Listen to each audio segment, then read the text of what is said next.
All right, guys, welcome to another edition of Texans Unfiltered, a Houston football podcast for your Houston Texans. Sorry, we're a little bit late.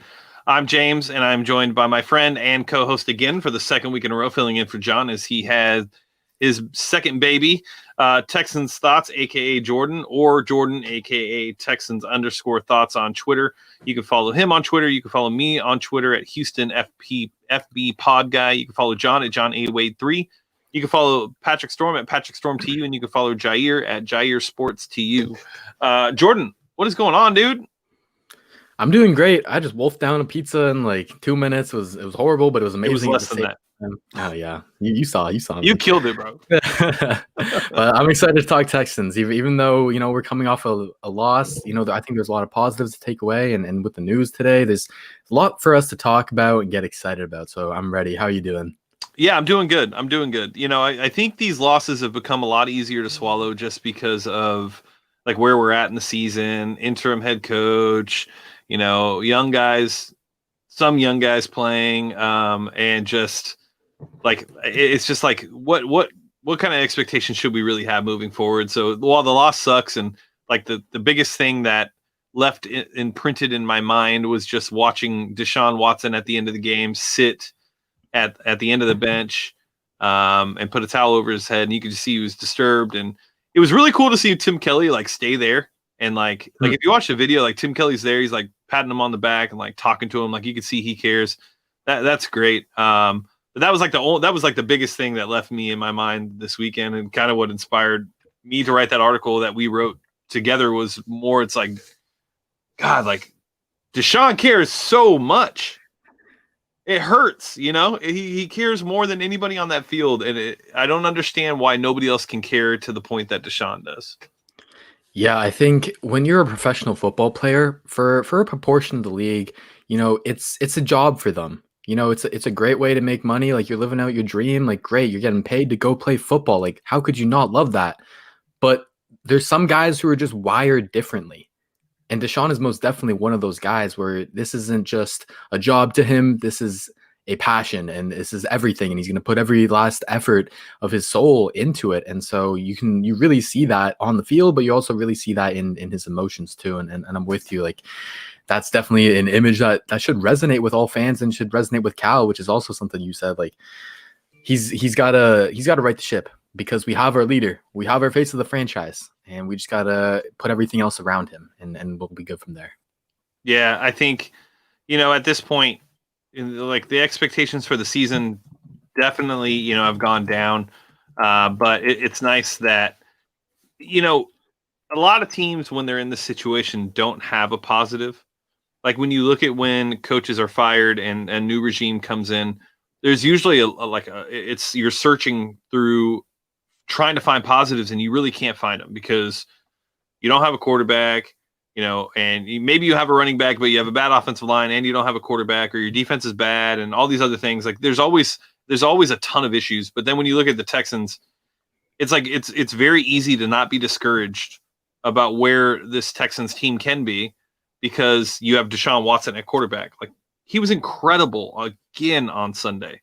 I mean, just incredible, bro. Like, it's funny because like I've always been very critical of him, and people have always called me a hater and telling me that I don't like Deshaun, or I don't appreciate Deshaun. And it's not even that. It's just I expect so much from him because he's that freaking good, and that's what you do. Mm-hmm. And he does the same thing. Like when you have a superstar like that, this isn't the James Harden treatment. Okay, we're not going to be like, oh, it was great that you got us this far, pat on the back. Okay, that's not how I play. That's not how you play. Like you're gonna have to look and see how he can get better. And this year, what I'm seeing is everything that I've wanted him to get better at, he's gotten better at. He's a leader, and it sucks that he had to feel that way after a loss. But at the end of the day, I'm sure in his mind he knows that even though that win really likely would not have meant much, except for the fact that he's a winner and he hates losing. Absolutely. Yeah, I think to your point, like he played a hell of a game versus the Colts, and it was really, especially that first half, it might have been the best first half of his entire career. I mean, he was unstoppable. Surgical, bro. Surgical, exactly. And to your point about him improving on everything that we wanted him to improve on, like we talked over the offseason, like, maybe he can throw with better anticipation. That was kind of your big thing, right? And he's really, really shown that he fully has a grasp of being able to do that, being able to read, not only read where a defense is pre-snap, post-snap, but then also like 4 or 5 seconds later into the play where the guys are going to be, where his guys are going to be. And it's like he can see into the future at this point. That's what it really feels like with his anticipation. And so I think, you know, being able to see all that, being able to see his ability to elevate talent around him, like against an elite defense too. Like we got to talk about the competition he was going up against. This Yeah. wasn't just the Pats defense anymore. It's the Lions, the Jags, the Titans defense anymore. This is a top 5 defense that we talked about was going to be the big test for him. And not only did he do it, but he did it without Fuller, without Cobb, and without Cooks for part of the game too. And I'm sure we'll get into the new wide receivers later, but this was like one of the most like pivotal and important games for Deshaun Watson his entire career. For me, it really showed who he is, even against an elite defense.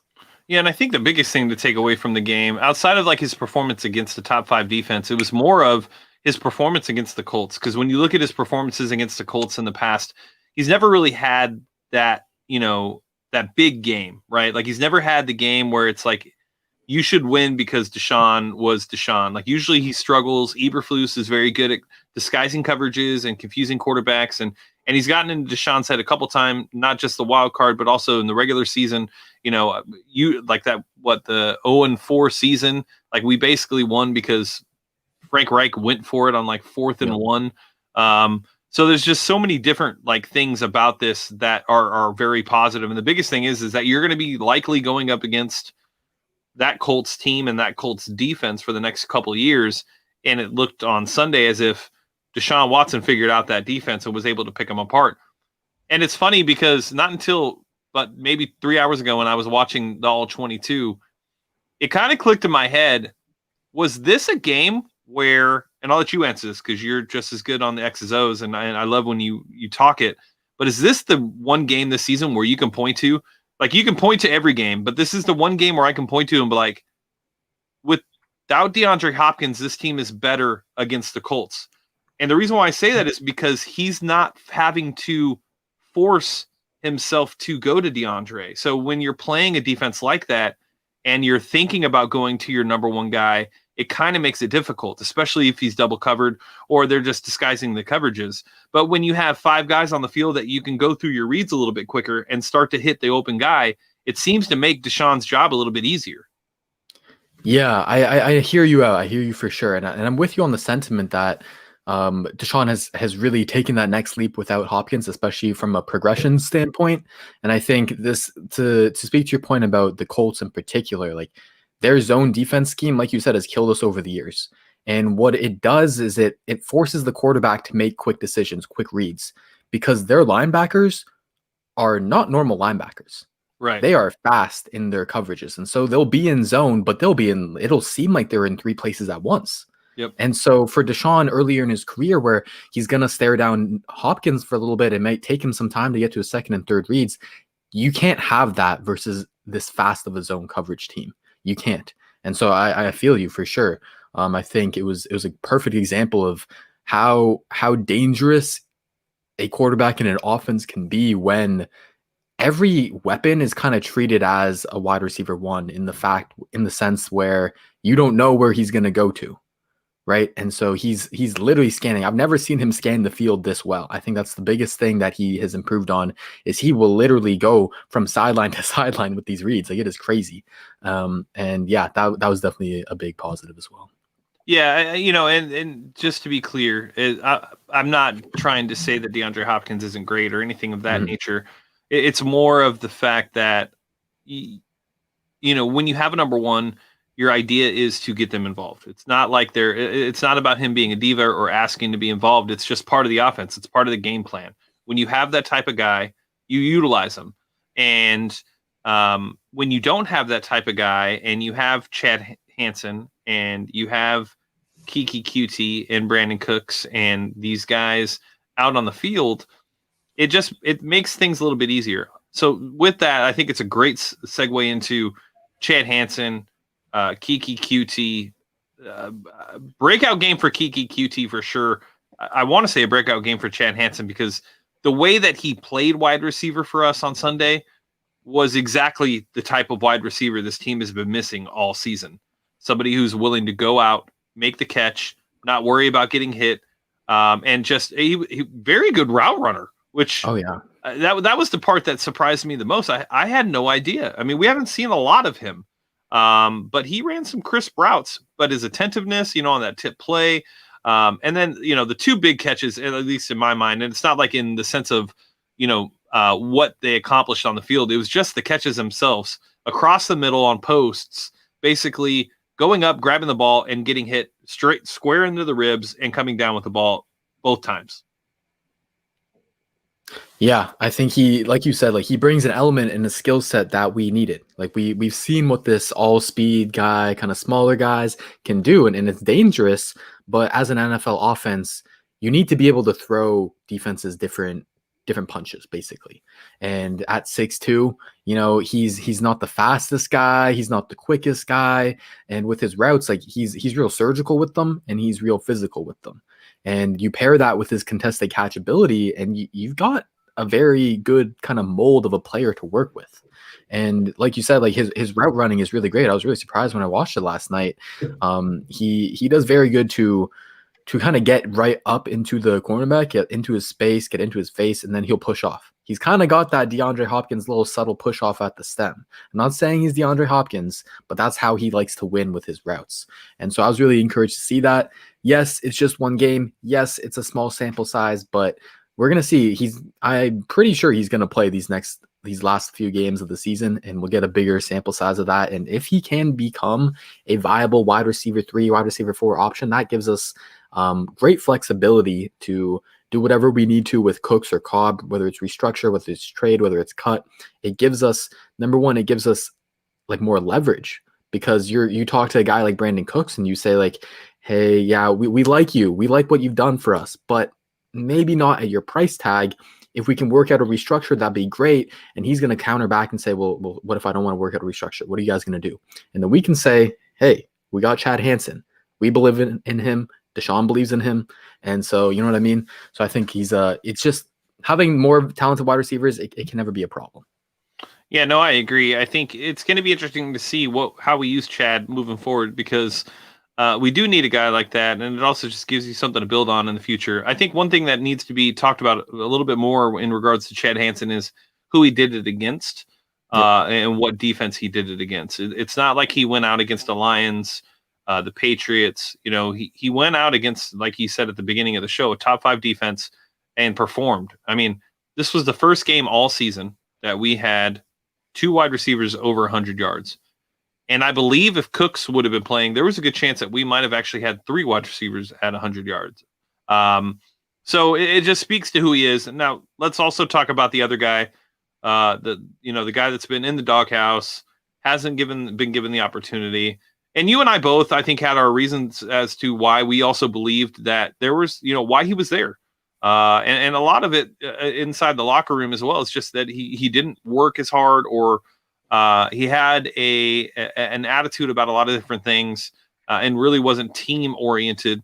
And now we're seeing, once Bill O'Brien goes, and it happens in life, when you have a negative detractor eliminated from your life, things start to trend upwards. And the coaching staff is giving him a chance, and Keke Coutee really had what we expected a Keke Coutee game to look like, and how he should be involved in the offense, and what he should have been doing from, the first year he was drafted.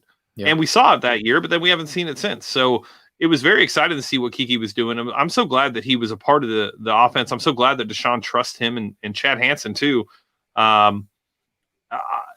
Is this what we should expect? Is this how we're going to see Keke? And let me also ask you this: with Chad and Keke and Cooks and Cobb, if we can't keep Fuller, is there a reason to freak out next season about this wide receiving core if it was just those 4 and Coulter? Okay, so I'll touch on QT first. And with him, the main thing that surprised me, and not surprised me, but that was encouraging to watch, is his kind of route awareness and understanding of the defense and reading the defense, really. Because we talk a lot about quarterbacks reading a defense, but wide receivers have to as well. And apart from some of the off-field issues that you talked about, my biggest issue with QT was kind of his lack of understanding of the offense, where to be, where to run the right routes, and that showed up a lot, and especially with versus blitzes and stuff like that. In this game, he really showed, even versus the Colts nickel blitzes, he could get open, and he understood. There was a lot of times where basically the nickel defender, they would be coming blitzing from, say, Deshaun's left, and then the QT would be on his right in the slot, and because the blitz is coming from the left, they would send the defensive end from the right opposite to the blitz. He would drop off into a hook zone, basically. And he would be the guy essentially responsible for QT. And QT would be running a hitch, and basically he'd be right where that defensive end is going to be. But he wouldn't just stand there. He wouldn't just wait and be covered. QT would actually work to get open and give Deshaun a lane. And that was very encouraging for me to see. I think he's kind of piecing everything together, and I'm very encouraged. Is this what we should have seen all along? I think so, but to an extent, like, he's a young player. He's got to learn these little nuances of the game. So some of it I'm going to chalk up to development. Then your question was, if we can't retain Fuller, are we okay with these kind of 5 guys? I don't think we should. It's not like a panic type of thing where we have to try everything we can to possibly to get a wide receiver 1, but there is a value in having such a special guy like Fuller. I don't really want Cooks to be thrown into that wide receiver 1 role. I think what Fuller and Deshaun can do is special and is very hard to find, and I think that's obviously plan A. But plan B, like, if this is what has to happen, if we want to save some money on Fuller, if we want to spend it on the defense, you could be in a worse position because Deshaun will still elevate all of their games.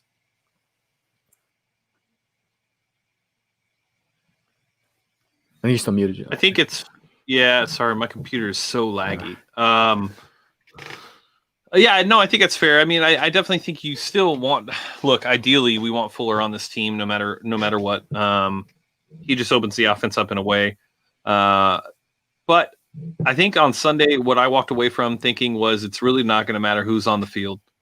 As long as they have chemistry and the scheme fits, Deshaun's going to be able to get the ball to these guys. So I think that was really the biggest thing for me. And I wonder, would he have been able to do this with DeAndre here? Spread the ball around the way that he has. My biggest disappointment with Sunday was just the lack of involvement from the tight ends, the lack of targets for the tight ends. And it's more of just a personal thing for me. I mean, they did what they needed to do. They were in a position to win, so you really can't complain too much. But I would have liked to have seen, Akins, involved more. We've seen times where he's super involved, and then we've seen a lot of games where it's like this past Sunday, 2 or 3 targets, not a lot of options. Most of them are dump offs. So I'd like to see him, involved a little bit more. But overall, I think the offense, David Johnson didn't look terrible. Based on what we've seen in the past, he wasn't great, but he wasn't as bad as what we've seen. And they abandoned the run game again. What else do you have on the offense? I guess just the only other thing to talk about is the offensive line, really. How, it's been the theme of the entire year, how the tackles are great, but the interior lets us down. And watching the film on it, there is no reason to be rotating Max Sharping in and out of the lineup like this. He was the only one of the 4, I guess, between him, Clemente, Martin, and Fulton. He was the only one who even stood half of a chance against DeForest Buckner. Everyone else just got ran through like they were a pylon. It didn't matter. 2 seconds and he's at Deshaun Watson. Sharping, at least he put up a fight. At least he would hold him to wait like 3 or 4 seconds before Buckner got to Watson. And I think they're just doing the same thing that they did with Roderick Johnson and Chris Clark, rotating them at right tackle. And it's just not the way. And now we see that Roderick Johnson, he filled in at left tackle for Laramie Tunsil that game. He looks good. And so it wasn't like a talent issue then with Roderick Johnson. And I don't think it's that much of a talent issue with Sharping right now. Yes, he's making a mistake or two in the games, especially early for whatever reason, but you have to let him work it out in the game and improve within the game. That's the only way he's going to do it. And I think they're really messing with him. And I hope Mike Devlin, Romeo Cornell, whoever the hell is doing that, I think it's Devlin, but I hope they stop that. That's my big thing for the line. Yeah, and it's funny because, while anybody and everybody's going to struggle with DeForest Buckner, it's just the way it works. There's nothing you can do. DeForest Buckner is a challenge no matter who you are on the interior. But there were even a couple snaps where Sharping held him in place, and that nobody else even came close to doing that on film. I mean, everybody was struggling. Nick Martin, my God, like he got tossed like a rag doll. So yeah, I mean, I would agree. This interior of this offensive line, I really wish we would have traded Nick Martin to Philadelphia. I don't understand why we didn't. He's not very good. I'd much rather see Fulton at center next year and find a trade partner for Nick Martin, as it just makes the most sense. I mean, Fulton I think he was a top 4 rated center the year that we signed him when he was with Kansas City. I really thought there was a chance that we were going to do it originally because Nick Martin was always hurt, but yeah, they need to figure out the interior of that offensive line. It's really, really hard to get a ground game going, no matter what the scheme is, if your interior can't hold up. It's Definitely. just impossible to do. Yeah, and I think with the run game, like there's a lot of things that need to get better. Like I think just one running back isn't gonna fix everything. We could go out and get a new flashy name, and everyone's gonna be hyped up about them, but there's I don't know if there's one running back who can run behind this line and get the average yards per carry. Like it's really rough. But yeah, the other thing with the interior offensive line, like it's crazy how much pressure they gave up, and Deshaun Watson is still able to do what he did. He was constantly running for his life. This was his best game of, I kind of call it like controlled chaos, because like sometimes his scrambling, especially early in his career, it looked chaotic, right? And that's how most young kind of mobile quarterbacks look like. They look like they're kind of just going to run at first sight of pressure. But Deshaun has really gotten to the level where he knows when the pressure is going to come. He can anticipate it. He knows the angles, how to escape, when to escape, and how to still keep his eyes downfield. And that's what really amazed me is despite all the pressure, it didn't matter. He still got the job done.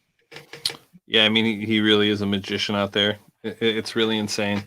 I love how when he is escaping and moving, he just keeps his eyes downfield. It's insane to me how he is able to do that. A lot of people, they label him as a running quarterback, and he's just so not a running quarterback in any form or fashion. He can run, but he's not.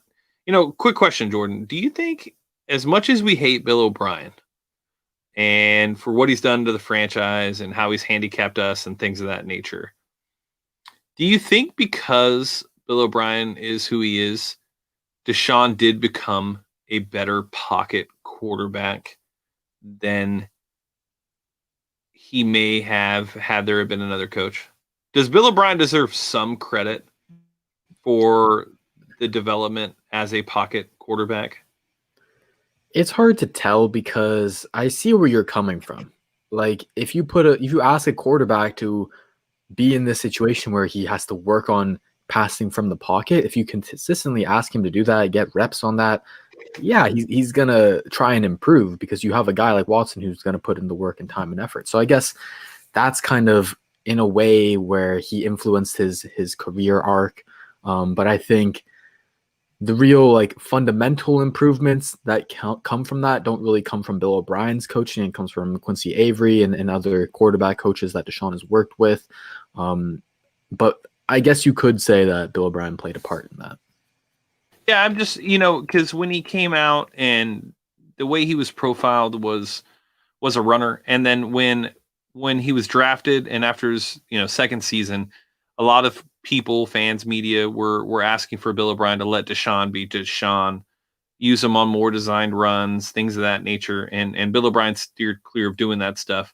I guess that's what I mean specifically. I don't mean in the sense of definitely Quincy is the answer, for sure. And if anybody's wondering, you guys should go to Quarterback Takeover and grab you guys a Quincy Avery hoodie. They're really dope. But I just wonder if that part helped Deshaun's development as a quarterback more than what we accredit it to. Yeah, I guess there's a part of it, and I think a lot of people say that Bill O'Brien's offense was kind of tailored to a Tom Brady type. And not necessarily every quarterback has to be a Tom Brady type to succeed, But we're seeing now that this is how like Deshaun is very, very good in the pocket. And so, I guess maybe it's more revisionist history because we have seen that it worked out for Deshaun. Because if Bill O'Brien was forced him to be a pocket quarterback and he never improved on it, then of course, we're never going to say these things that, oh, maybe Bill O'Brien deserves some credit. But maybe. Yeah, I don't know. I'm just asking a question. I'm not saying that I do Yeah. or I don't. I just it's I've seen it around a little bit on Twitter, and it just made me think. I wonder if there's any evidence of that. All right, so let's get to the defense. Look, the defense lacks talent overall. They lost Bradley Roby. And I really thought that the defense was going to go out here and lay a massive egg against this team. And not that this offense is not that the Colts offense is a scary juggernaut offense with Phillip Rivers at the helm, but it's more of Frank Reich and just their ability to scheme players open, solid run game, not like top 10, but they're able to get yards on the ground when they need to.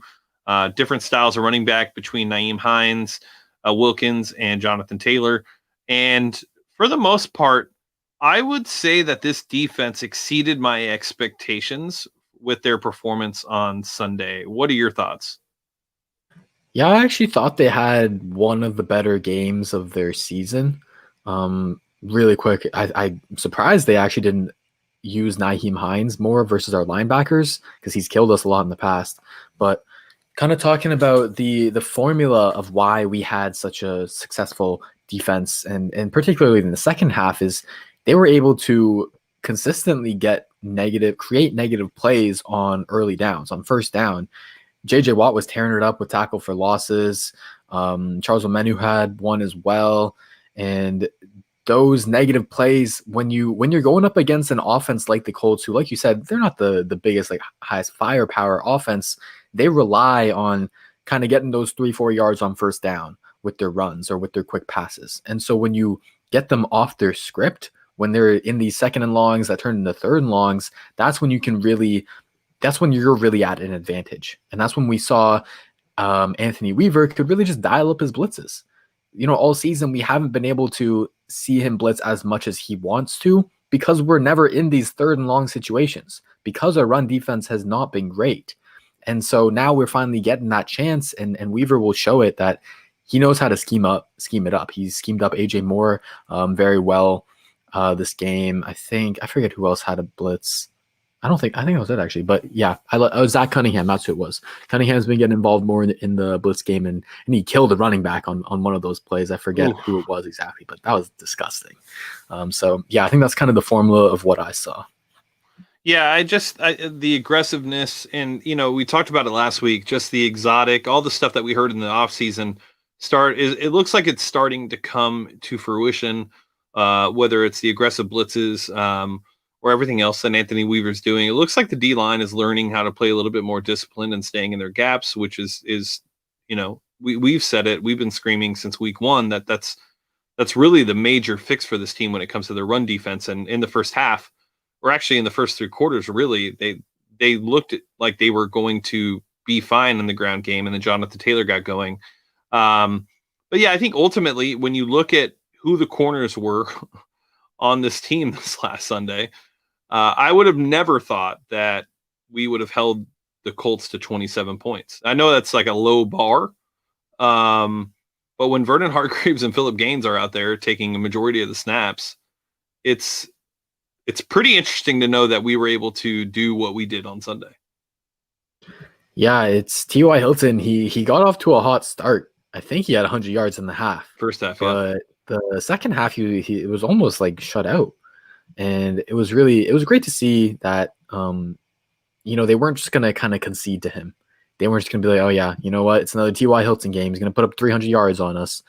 They clamped down. They made more plays in the trenches, and that allowed the coverage to not have to hold up for that long. And that's what really allowed them to slow down T.Y. Hilton. But yeah, I think, and we'll probably talk about this later with the questions and answers. I know I saw a question about it, but Vernon Hargreaves and Phillip Gaines, if that's what you're going to get from them, every once in a while, like, okay, fine. Like, we'll take it. We'll take anything that we can possibly get from those two for sure. Yeah, no, I would agree. And then another guy that is starting to get the praises that he deserves, and it's a very Clowney-esque conversation. But Charles Omenihu is a guy that is, I feel like, starting to turn the corner. Um, he was way better in the run game this week, or in run defense than he has been in the past. And then as a pass rusher, he's really starting to hone his skills. And I think he's starting to realize, how to use his freak athletic ability, because he does have that, and his long arms, to be able to get off blocks. He leads the team in quarterback hits and pressures. He's really starting to turn a corner. It's going to be interesting to see how he does with the new regime, if we can get more out of him, because I do think there's more potential there. I don't think he's reached his ceiling at all. And it's exciting to know that you have another guy to potentially start to wreak some havoc on that D line opposite of JJ Watt. Yeah, I think you're right. He had one of his better games versus the run, particularly. They were putting him that he got the start, and they put him in at 3-4 defensive end across from JJ Watt. And the thing with that position is when you're the 3-4 defensive end across from JJ Watt, you're gonna have to take on double teams, because JJ Watt's not gonna take on double teams. That's how they scheme it up. And with Charles, he's not as great versus double teams, but when he got his shots versus single blocks, he stacked and he shedded it, and he did well, and he played his gap well. So I'm with you on that. And then his pass rushing, that's always been kind of his calling card since his rookie season. His ability to collapse the pocket using his length, like you said, like it's a very valuable trait to have, because like we saw versus DeForest Buckner, like if you can have this freak athletic interior defensive lineman, like they will wreck your offense. And unless you have a quarterback like Deshaun Watson who can just avoid him. But yeah, I'm definitely excited to continue to see the growth of Charles Omenihu. It's great that he has a leader, a mentor like JJ Watt that he can learn from, and hopefully he's taken him under his wing. I'm pretty sure he has. And yeah, we'll continue to see growth from Charles. Yeah, absolutely. Another interesting thing to see on Sunday was Ross looks as if he's getting a little bit more comfortable as well. I'm excited to see. He doesn't play a ton, but when he does, there's something there that makes me excited to see what he can do in the future. And really, honestly, just with more snaps, I mean, he should be getting 85 to 90% of the snaps, no matter what, at this point in the season. Maybe he will now that the playoffs are out of the picture. But what have you seen from Ross over the last 2 to 3 weeks? Yeah, I haven't really focused on him too much, but he should definitely be taking all of Carlos Watkins' snaps. Watkins has been playing around 50 to 60% of the snaps, and yeah, we got to see what we got with Blacklock. And with interior defensive linemen, they usually take a year, unless they're one of the freaks that get drafted in the top 10. But they take some time to develop, and especially with their reads.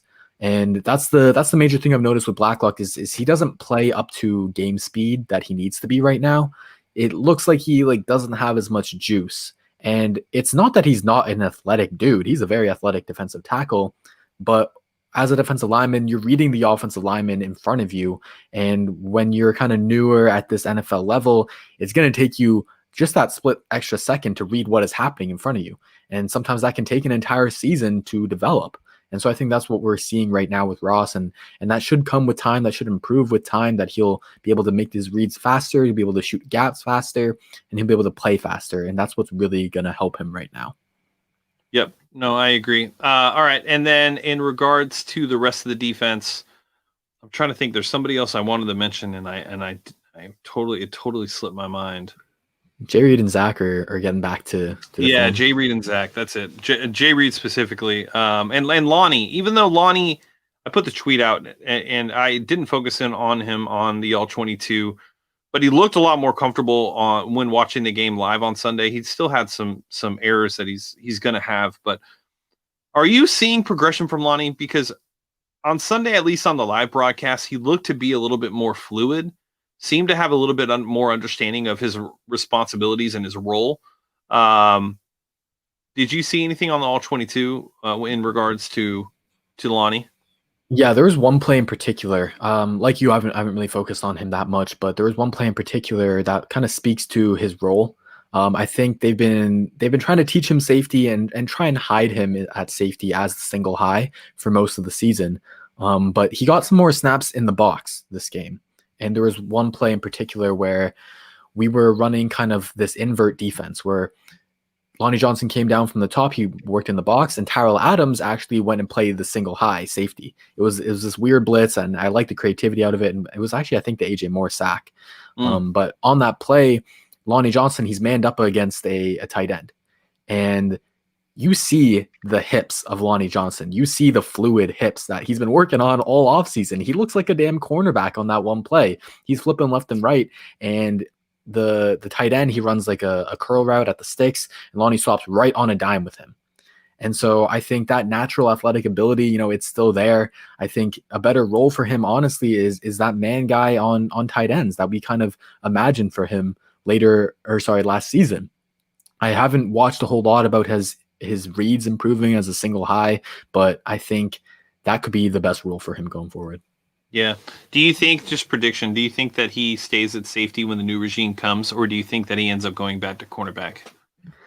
I think he stays at safety just because most NFL coaches know that you can't be flipping guys around like this so often. You can't go from cornerback to safety one year, then back to cornerback. It's very hard to stunt their development. Now, the one scenario where I do see it being possible is with Robert Saleh. Robert Saleh, he loves his cover 3 scheme from the Seahawks. Yep. They love their big, long, tall cornerbacks, and Lonnie fits that to a T. And so if he gets his hand on him, he sees him practice, he's like, you know what, let's try him out at cornerback one day. I can see that as a possibility. Yeah, and he also fits from a length perspective exactly what Saleh looks for in a corner. So it's going to be interesting to see. I think they put him back at corner. I do think that, you know, a head coach is going to come in and think we need to maybe keep him at safety, but I also think they're going to look at his rookie year and see that he played so much corner that there's a good chance he can go right back to it, and that's where they keep him. I'm hoping for his sake that's the case. I also think a lot of it's going to have to do with the personnel and the needs of the roster specifically. You know, it's going to be very hard to fill that cornerback room with talent, and your best opportunity to do so would be putting Lonnie back at cornerback. So it'll be interesting to see. All right, let's get to some of the news of the week. Where do you want to start? Do you want to start with PEDs, or do you want to start with the committee? Let's start with the committee. Let's start with the committee. Okay. Were you in Slack at all today? I just checked it at the end, but I've seen that there's like a million messages in the general, but I haven't read it. Okay, so maybe while I start talking about the committee, you can scroll through the general Slack and see who I spoke to today, and then we can get more into the details around the committee. So it was announced on Monday with 2 season ticket holders that Cal McNair put together a committee of R.C. Buford, Jimmy Johnson, Tony Dungy, and Andre Johnson as the committee that is going to help lead and find the next head coach and general manager for the Houston Texans. They also are working with Cone Ferry, who is they are a consultant group led by Jed Hughes, that would be playing a part in finding and compiling the lists and looking for the best head coach candidates and general manager candidates for the 2021 season.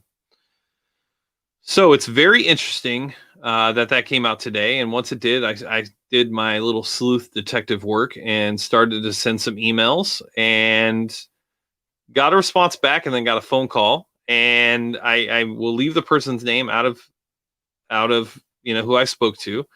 But I will leave you with this, and this is what I was told. The main question he answered, I said, what is the main thing that you and the committee and the organization is looking for in the next head coach and general manager? And his response was to maximize who Deshaun Watson is and what he means to this team. So that's great. That's exactly what we want to hear. That's all we want to hear. Ultimately, that's really the only thing we want to hear. But what were your thoughts on the committee? And just kind of their approach. It's like a committee to a committee, because they already had a consultant group that they were going to, lean on to, lead the search. Now they're adding outside voices, which to me is a very telling thing. There's been no talks of Jack Easterby. From what I understand, when I spoke to this gentleman, he's never even met Jack Easterby, and he is not involved in any form or fashion. I think I like it. I think it's great. I think this is exactly where they should be going. And I'm glad that they went outside the box. They didn't go with the traditional, a lot of people are trying to find a way to bash the Texans. So I've seen, other media today when the committee came out, and even local media be like, oh, wow, you have to have a committee to a committee. And then the other teams that are looking for a head coach are leaning on their organization to find it.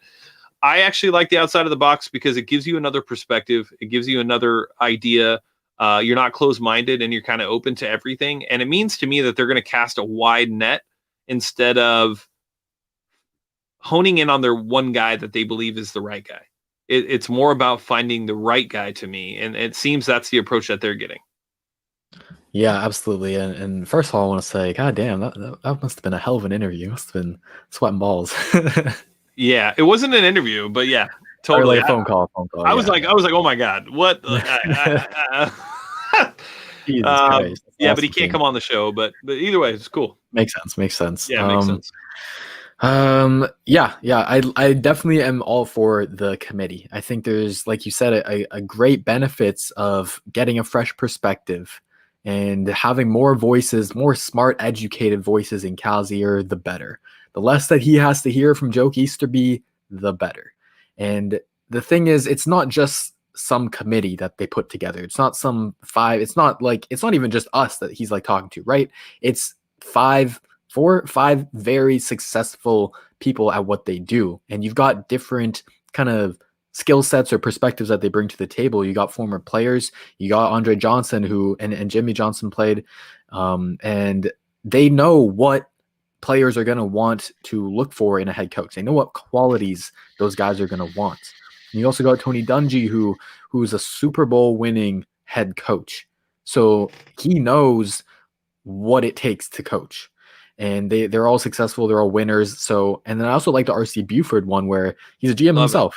So he knows, like, and GMs, like, people talk about like, oh yeah, the Texans should go hire Daryl Morey. And so like that connection, even though it is a different sport, like they're still very smart people who know how to run an organization from roster standpoint, salary cap standpoint. So I think getting all those different types of perspectives is definitely going to be beneficial for us.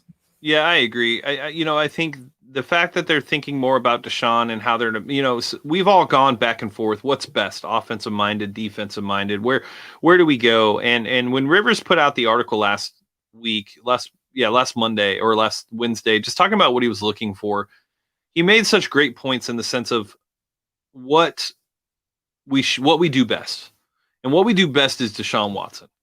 And if that's what you do best, then that's what you hitch your wagon to. You want to maximize who Deshaun Watson is, because ultimately this team is going to be in every game because of Deshaun Watson. So if you can find a way to maximize his talents and make him even better, you do it. And to me, it's exactly how they should approach this. That's exactly what they should be doing. They should be looking for a way to make Deshaun better and surround him with talent. And, we just put that article out about, all Deshaun Watson needs is Phil Jackson. And it's very important. This hire is super crucial for tons of reasons. But really, the biggest reason is the fact that Deshaun Watson's not going to deal with losing for much longer. That's not who he is. That's not what's in his DNA.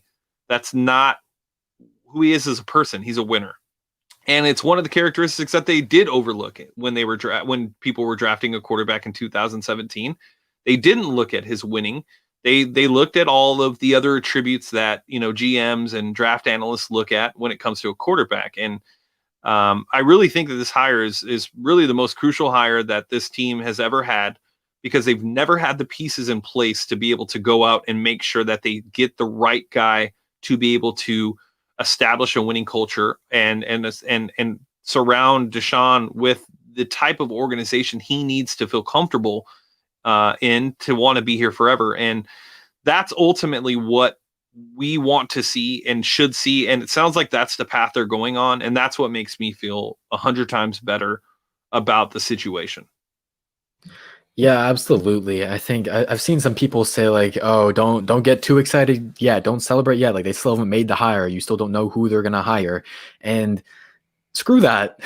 Screw that. I'm gonna get excited over the Texans finally doing something right.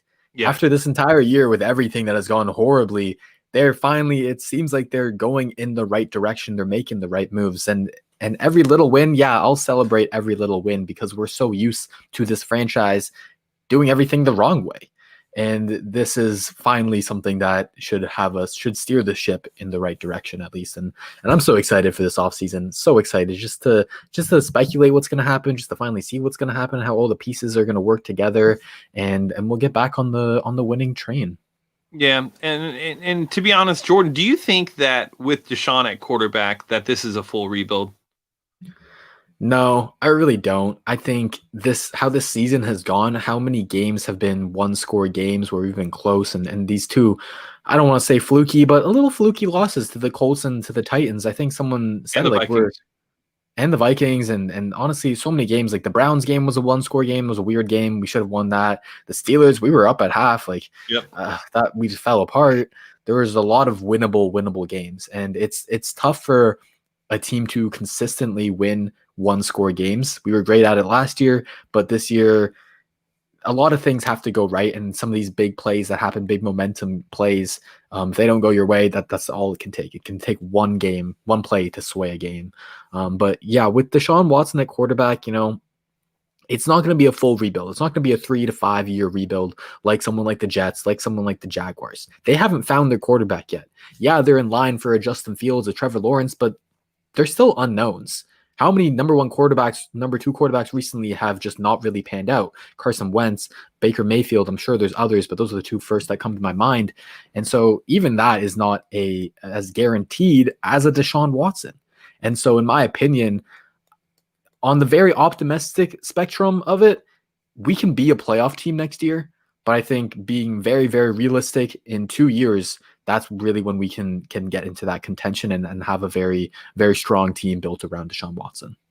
I think recently we saw what the Colts did when they hired Frank Reich. They didn't have a great season. Andrew Luck was coming back from injury. Their defense was awful. They had no players on offense or on defense whatsoever, and they really needed to retool it. But even in that first season, they were a playoff team, and they beat us. And it makes me think that with Deshaun, we're in a very similar situation. When you have that quarterback, you should make the playoffs. I think that's a realistic um, approach to the season because you have a top three quarterback on your team. And so I agree. I don't think it's going to be a full rebuild. I think it should be something that next year we shouldn't be contenders, but I think the year after that, 2 years after that, we should be consistent contenders at that point. All right, and let's get to the PEDs. We're not going to spend a ton of time on this, but it is a very interesting story. So, former Texans cornerback and now Denver Broncos cornerback AJ Bouye was suspended for PEDs. His story is extremely similar to Bradley Roby and Will Fuller's. They are going to court over this, as it seems that there has been an issue where basically it sounds like they're telling the truth, that they trusted a guy to give them something that was supposed to help, that was not on the illegal substance list, and it turns out it was. And we don't know if that guy was employed by a organization. We don't know who the guy is exactly. We also don't know what the substance is. But the fact that they're going to court is very telling to me. And it's going to be interesting to see how this all unfolds, because if over the offseason, it comes out that Will Fuller, Bradley Roby, and AJ Bouye are not at fault, you have to wonder what that does to Will Fuller's potential free agency. Because a lot of people have talked about trust and things of that nature and all that other stuff. But if ideally he was doing the right thing, and there was an issue and it was wrong, and he was given the wrong information, you have to wonder what impact that'll have on him on free agency, and will the Texans be able to franchise him or sign him to a long-term deal? Also, the suspension of one game next year too. So it's just interesting. Any thoughts on the PED stuff? Yeah, I think definitely if like the situation you're saying is right, and if they get it resolved in court, I think number one, you have to get rid of that 1 game suspension. I think number two, it's like, yeah, talking about it from like a real like personal perspective on this player. Like they're people too, right? And you could have just hurt Will Fuller of millions of dollars for having him miss that end of the season, because especially with his situation, like people don't believe in his ability to play a full season, and so with the suspension, it's really hurt that. And Texans specifically, like I think it raises his price. It really does, because they really have that trust with him. You know, that trust, like you said, like it's still gonna be there. They don't feel like he's wronged them in any way, like the culture wise. Like, so I think it definitely gives Will Fuller more leverage on his situation. Yeah, absolutely. All right. Question and answers. Everybody's favorite segment with AKA Texans underscore thoughts / Jordan. That's me. All right. You guys can always ask me questions on Twitter. Usually send out a tweet before the podcast. Love interacting with y'all. All right. First one, Martin Marroquin. Marrow Queen. I don't know if I'm ever pronouncing his last I name never right. pronounce it right. I feel so bad. I feel so bad. I'm so bad with names, but he's got a great question. And he says, who is the best available free safety in the draft / free agency that the Texans could actually, and he capitalizes, actually add? And if you could have any, okay, we'll get to the second part of the question later. But first part of the question, best free safety in the draft or free agency that are basically realistic options for us. Who do you think? So I haven't looked a ton at the draft. The only name I'm familiar with and film I've watched is Andre Cisco. I do think that he would fit a need. Our guy Callie underscore VX hit us up and showed us his draft on the Draft Network, and he was a part of that. He gives you the ability to play him in single high. Lets Justin kind of play back in that box role that he's very good at, and we need to, I guess, stop thinking that Justin Reed's going to play single high, and we should give him a role that he's going to thrive in and let him be that safety. So Andre Cisco is a name that I would watch for. He should be there when we're picking in the third round. Outside of that, I'm not going to sit here and try to lie to you guys and tell you that I've watched a ton of college film so far this year. I really haven't. And as far as free agents, I'm not too familiar with who the free agent safeties are. All right, awesome. We always love honesty, and I'll just throw out some other draft names just for you guys if you want to go check them out. For safeties, for free safeties, particular Hamza Nazaruddin, I believe that's how you pronounce his name. He's from FSU. Go check him out. He's like a freak. He's like 6'4", 215. He's crazy, and he plays single high for them. Who else? Trevon Moehrig out of TCU, Ardarius Washington out of TCU, Paris Ford out of Pittsburgh. Those are kind of my top options for those safeties who, a free safety like that, it's going to be very valuable, especially if we do bring in a guy like Robert Saleh, who in that cover 3 scheme, the free safety, it's everything. It's the most valuable position in that scheme. So I get where Martin's coming from. And then free agents, the free agent class for safeties, you've got your studs, and then that's about it for free safeties. You've got your Justin Simmons and your Anthony Harris. Those guys are 2 of the best free safeties in the game, but I don't believe realistically we're gonna be able to get them. But his second part of the question is, says if you could have any free safety in the league currently or in the upcoming draft, who would it be? I think for me, if I could like steal someone off of any team, it would be Justin Simmons. Actually, the dude is probably the best free safety in the league. He's like another Earl Thomas. He's crazy. I wish he wasn't going to be out of our price range. I think he's going to come back to Denver because he loves it there. But yeah, I think it would be Justin Simmons for me. All right, let's move on to the next question. We got from Texans Canada. Hey, a little Canadian. Okay, love to see it. Love to see it. He asks, is the D-line the priority for a position group rebuilt over the secondary, especially if J.J. Watt leaves? So is that your number one priority for the defense, James? I'm a cornerback guy. Always been a cornerback guy. That's my thing. I really think it's important to get that secondary right. I think if I had to prioritize any position group on the defense, it would be cornerback. You can manufacture a pass rush with average pass rushers and an average D-line. You can also stop the run, or at least be average at stopping the run, with an average D-line if you have the right scheme and coaching. Quarterback is just another class of athletes that you can coach and you can scheme, but it only can go so far. And I really think that they need to look at retooling that secondary group. It's going to be important. It's going to play a massive role moving forward. I don't know if Gary Conley is the answer anymore.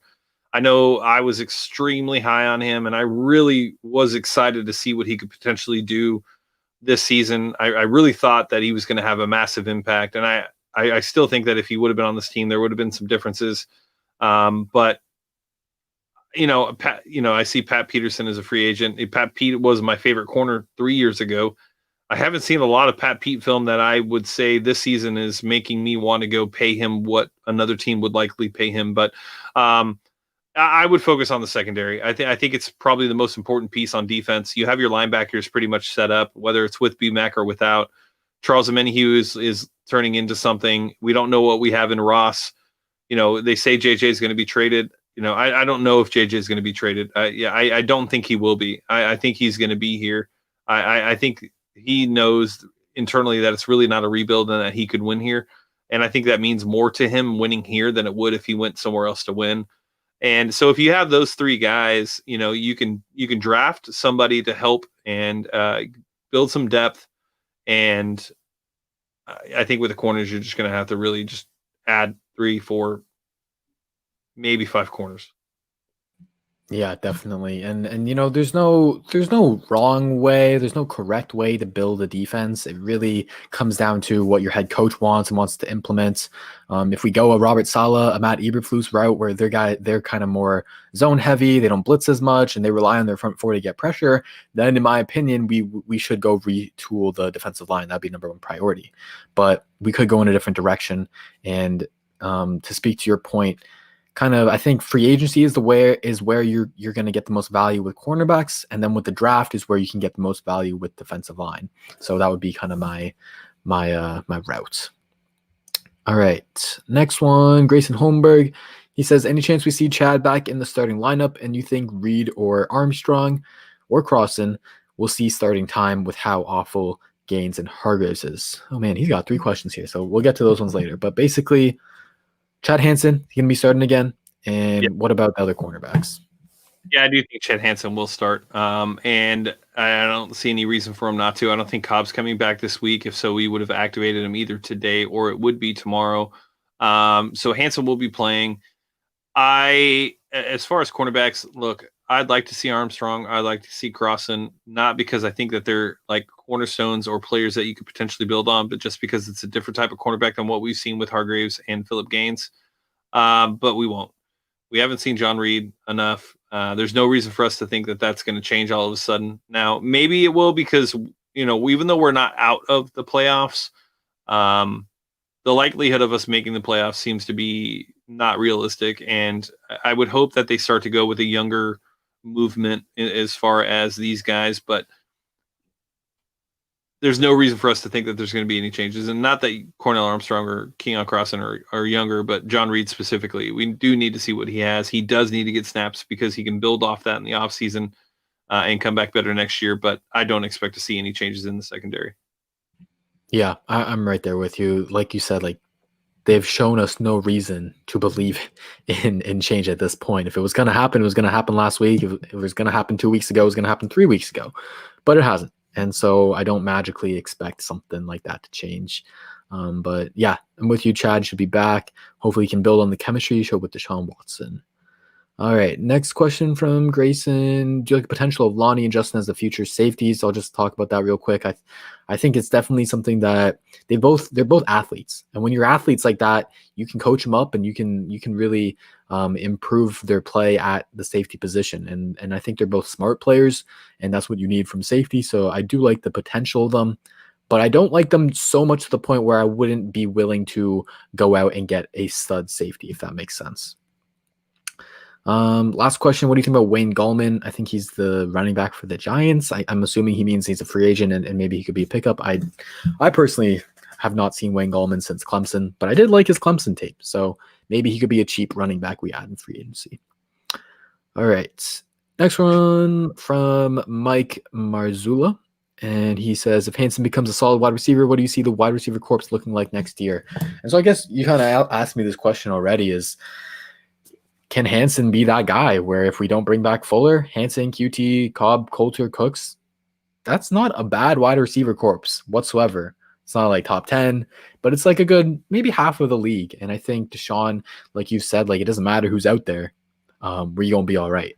And so I would definitely be all for Hansen coming back. Okay, I'll ask you this one. Perfect, actually. I didn't even plan this, but how impressed? Sorry, this one's from Barry Allen. But how impressed have you been with Kahale Waring so far? Super impressed. He looks very engaged in all 6 of his snaps this season. When I think of an athletic water polo tight end, I think of Collie Waring. It's what I go to bed dreaming about. It's what I wake up thinking about. It's really what gets me through my day is that we invested a 3rd round pick in a guy who played football for about a year and a half. Played at San Diego State of all places with no talent and against bottom tier competition. And he's really putting it together, though. He's proven us all wrong. And, what he's been able to do, it's really, it's amazing. He's taken his helmet off. He's put it on the bench. He's put it back on. He's held it. He's worn it a couple times. He's walked in and out of the tunnel. He's been a big part of the locker room as far as staying in there longer than he should because he has no reason to rush out. I think the sky's the limit with Kahale when it comes to clipboard holding and potentially cheering on his teammates because he seems to be doing really good at those things, and I don't think there's any reason to change his role. Oh yeah, bench warmer of the year, most valuable bench warmer for sure. Sure. Definitely. All right, and then second part of Barry's question is he didn't get to watch the game this past week because it was blacked out. But what changed for our defense between the first and the second half? How did they shut him out? And I kind of alluded to this earlier, but it's basically they were just playing early downs better. They were creating those negative plays, got them in 3rd and longs, and that's what really slowed down that Colts offense because they're not an offense that can deal with seconds and 3rd and longs. They're not good off script like that. So if we can create more of those negative plays, and those negative plays really came from the trenches. And so that's why I kind of believe more in the trenches mentality that you build, you win and you lose your games in the trenches. And if we can get another stud or two like that, who makes big plays, makes tackles for losses on 1st, 2nd down, gets you sacks on 3rd downs, like that's a winning formula on defense for me.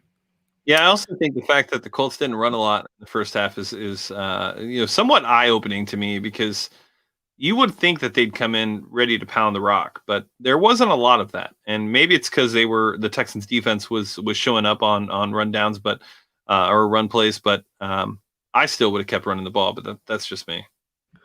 Yeah, that was a little weird. I know the run game hasn't been as strong as in year past. Their offensive line is taking a little bit of a step back, so maybe that's what it is. But they should have definitely known, based off the opponent, what they should be attacking. All right, last question here from Please Hire Robert Saleh. And he says, I'm starting to lean towards Robert Saleh. Wow, what do you know? Do you think Deshaun still needs an offensive-minded head coach after what he's done the past few weeks? And we kind of already answered this. It's all about getting better at what we already do great.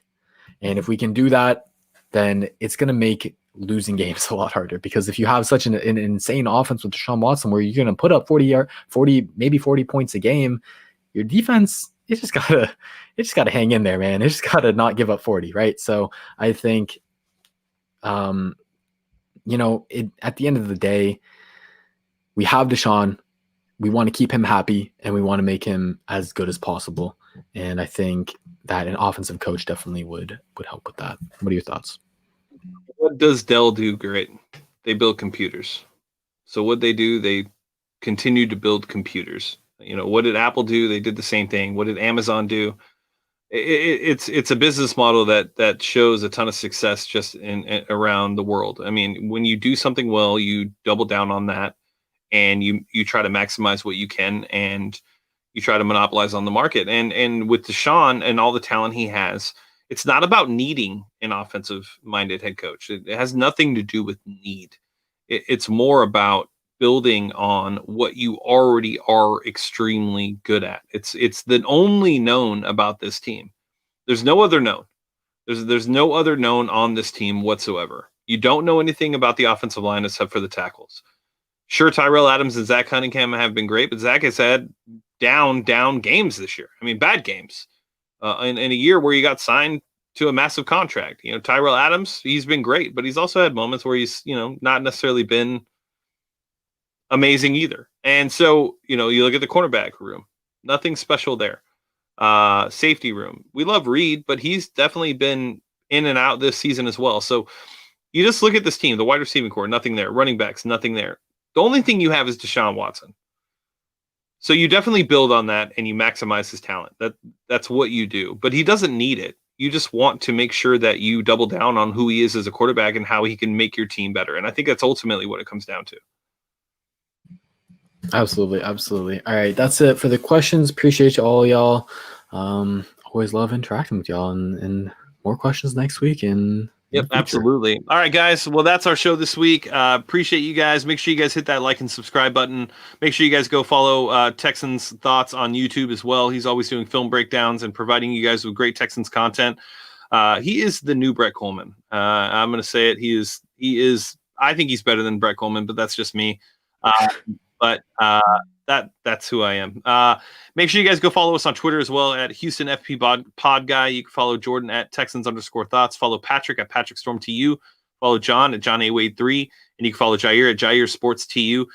Make sure you guys go to the website. Me and Jordan and John just put up an article about how Deshaun needs his Phil Jackson to be the Michael Jordan that he was compared to. That was posted earlier.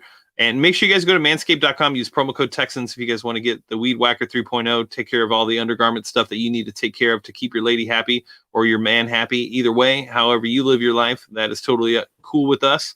And with that being said, I'm James signing off I got a question from my main man, James. What kind of socks do you wear?